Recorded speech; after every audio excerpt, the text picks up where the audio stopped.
بسم اللہ الرحمن الرحیم۔ نماز کے مسائل میں سے آج ایک مسئلہ اور بیان کیا جائے گا۔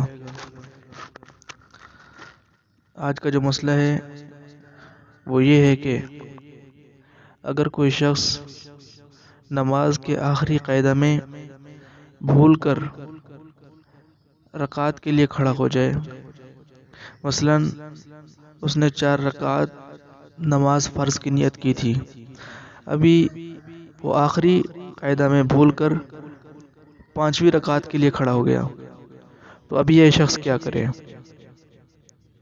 تو اس مسئلہ کی تفصیل یہ ہے کہ اگر 4 رکعت فرض پڑھنے والا قاعدہ اخیرہ کیے بغیر کھڑا ہو گیا، اب اگر اسے 5ویں رکعت کے سجدے سے پہلے یاد آ جائے تو یہ شخص بیٹھ جائے اور آخر میں سجدہ سہو کر لے تو نماز درست ہو جائے گی۔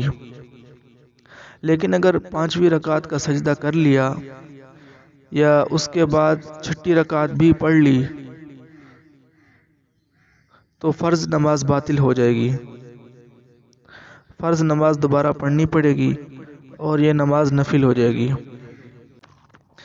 دوسری صورت یہ ہے کہ 4 رکعت نماز فرض پڑھنے والا آخری قاعدہ میں مقدار تشہد بیٹھ گیا تھا، یعنی کہ جتنی دیر میں تشہد پڑھا جاتا ہے اتنی دیر وہ بیٹھا تھا، اور اس کے بعد غلطی سے کھڑا ہو گیا، تو اگر اسے 5ویں رکعت کے سجدے سے پہلے یاد آ جائے تو بیٹھ جائے اور سجدہ سہو کر لے تو نماز درست ہو جائے گی۔